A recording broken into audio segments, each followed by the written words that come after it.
ठाणे शहर हे सांस्कृतिक केंद्र म्हणून ओळखलं जातं. अशातच ठाण्यातील राम गणेश गडकरी रंगायतन हे ठाणे शहराची शान आहे.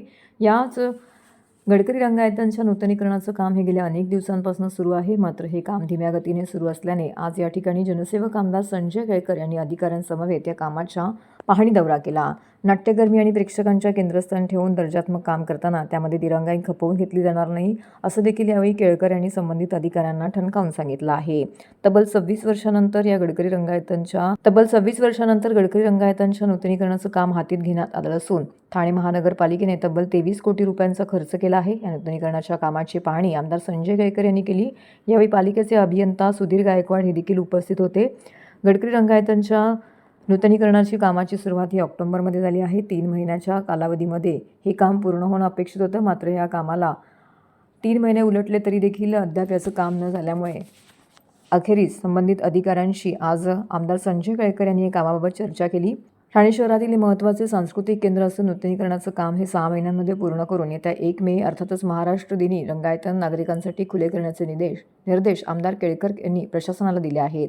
नाट्यगृहाच्या मजबूतीकरणाचे काम दर्जात्मक करून त्यामध्ये दिरंगाई होता कामा तसेच त्याचबरोबर विकेंडला येथे उडणारी झुंबड आणि मासुंदा तलावपळीवरती होणारी गर्दी लक्षात घेता या महाराष्ट्र जीवन प्राधिकरणाच्या जागेमध्ये भव्य वाहनतळ उभारण्यात यावे. नाट्यगृहाचे पारंपरिकीकरण जपून उदकवाहिनीची सुविधा, भव्य रिहर्सल रूम, निकषानुसार आसन व्यवस्था, आधुनिक ध्वनी व्यवस्था इत्यादी सुविधा कलाकार आणि प्रेक्षकांना केंद्रस्थानी ठेवून कराव्यात, अशा सूचनाही यावेळी केळकर यांनी केल्या आहेत.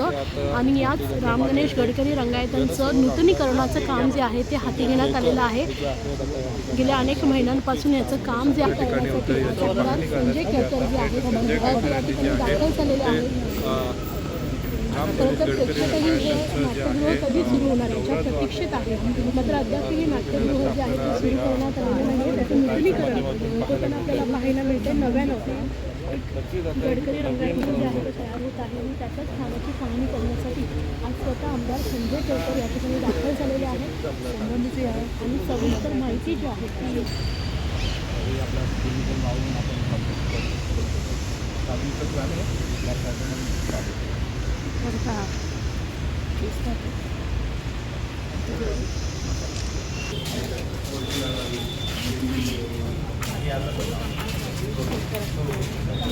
आज ही वास्तूचं नूतनीकरण होत आहे, याची खूप आनंदाची गोष्ट आहे. हे सांस्कृतिक शहर आहे.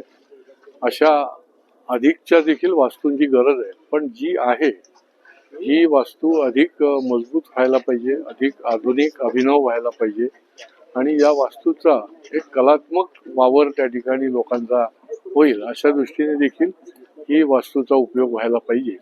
आज याची मी पाहणी केली आणि 1 मेला याचं लोकार्पण व्हावं हे झाल्यानंतर, असा माझा देखील आग्रह आहे. आणि अनेक सूचना ज्या आहेत त्या मग रिहर्सल रूमच्या संबंधी असेल, कलाकारांना किंवा या वास्तूची पुढे नीट देखभाल, कारण इथे 23 कोटी रुपये आम्ही खर्च करतोय महापालिका, तर त्याची पुढच्या दृष्टीने देखील त्याची सुरक्षा आणि योग्य पद्धतीची देखभाल होण्याच्या दृष्टीने देखील काही नियम जे आहेत ते या ठिकाणी करण्याच्या दृष्टीने देखील मी पुढच्या काळातही सांगणार आहे. आजही मी त्यांना सूचित केलेलं आहे. नाही, याच्यामध्ये नवीन पद्धतीचं मटेरियल पण हे लावलं जाणार आहे. बाहेरील बाजूला देखील, आतल्या बाजूला देखील खुर्च्यांची रचना देखील वेगळ्या पद्धतीची होणार आहे. याची साऊंड सिस्टीम देखील अधिक, शेवटी साऊंड सिस्टीम ही जास्त महत्त्वाची असते कुठल्याही थिएटरला किंवा नाट्यप्रेमी जे आहेत किंवा कलाकारांना देखील, किंवा आतमधली या ठिकाणी कलाकारांची जी रंगभूषा वेशभूषा होते, ग्रीन रूम ज्याला म्हणतात, ती देखील त्या ठिकाणी वाढीव अशी होणार आहे. त्याचा निश्चितपणे म्हणजे कलाकार आणि प्रेक्षक अशी जर पद्धतीने जर झाली तर त्याचं निश्चित स्वागतच करतात. नेहमीच महापालिकेचं काय टाइम टेबल चुकतं का काय मला कळत नाही. खरं म्हणजे ही 3 महिन्यात होण्यासारखी नाही आहे याचं जे काम आहे, आणि त्यामुळे त्यांनी 3 महिने वाढवलेली दिसते. परंतु 1 मेला याचं लोकार्पण व्हावं अशा पद्धतीचं टार्गेट पकडून, कारण फार मोठी प्रेक्षक आणि श्रोत्यांचे हाल आहेत. सांस्कृतिक क्षेत्रामध्ये काम करणारे आणि प्रत्यक्ष त्याला दाद देणारे मोठी रसिक प्रेक्षक जे आहेत त्यांना एकाच थिएटरवर आता अवलंबून राहायला लागतंय. आणि हे एकदम जंक्शन थिएटर आहे. इथे कलात्मक वातावरण आहे आणि त्याच्यामुळे काही कर सोसायला लागेल, परंतु चांगली एक वास्तू पुन्हा एकदा यावी आणि याच्याकरताच आज मी ही भेट दिली.